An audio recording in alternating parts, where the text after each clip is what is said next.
ఎవరమ్మా నువ్వు గంట కొడుతున్నావు? గంట ఎందుకు మోగిస్తున్నావమ్మా?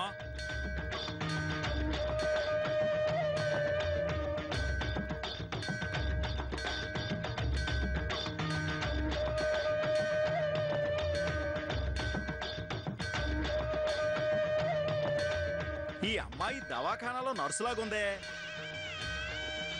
ఆ అమ్మాయే. ఏమ్మా, ఏమైంది నీకు? ఎందుకు గంట కొడుతున్నావు? చెప్పమ్మా. మీరెవరండి? ఎవరా? మేము ఈ ఊరికి పెద్ద మనుషులం. పెద్ద మనుషులా? అయితే నాకు న్యాయం చేస్తారా?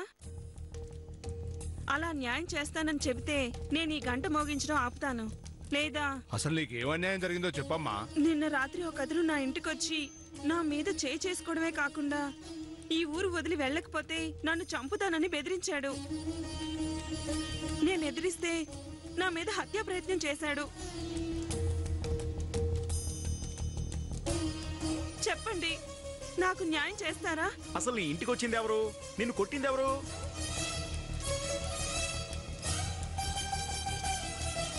నీ మీద హత్యా ప్రయత్నం చేసింది ఎవరు? చెప్పమ్మా.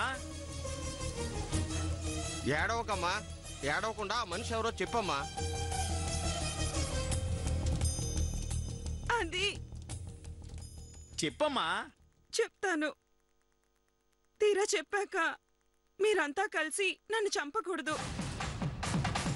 ఎందుకంటే ఆ మనిషి మీకన్నా పెద్దింటి మనిషి. ఏంది? మాకన్నా పెద్ద మనుషులా? అవును. ఎవరైనా సరే నీకు న్యాయం జరుగుతుంది. ఎవరా మనిషి? దుర్గమ్మ గారి కొడుకు. దుర్గమ్మ గారి కొడుకు. దుర్గమ్మ గారి కొడుకు.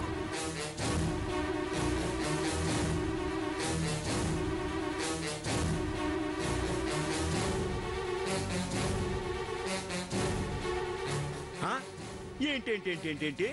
దుర్గమ్మ గారి కొడుకా?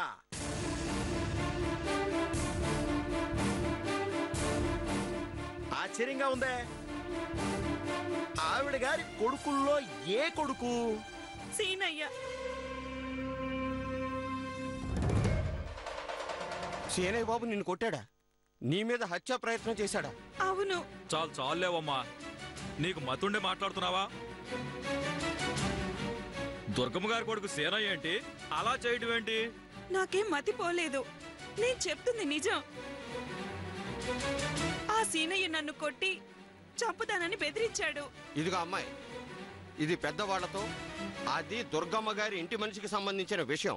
ఒళ్ళు దగ్గర పెట్టుకుని మరీ మాట్లాడు. మా దుర్గమ్మ గారికి ఈ విషయం తెలిసిందా? నీకు ఇక నూకలు జల్లినట్టే. ఇదిగో, మీరిలా అంటారని, మీరు నిజంగా న్యాయం చేస్తారా అని అడిగాను. మీ వల్ల కాదని తేలిపోయింది. ఇదిగో నువ్వు ఆపమ్మా. ఇదిగోండి, ఈ అమ్మాయి దుర్గమ్మ కొడుకు మీద ఒక నింద వేసింది. అది నిందో అపనిందో తేలాలంటే దుర్గమ్మ గారిని పంచాయతీకి రమ్మని కబురు పంపించాలి.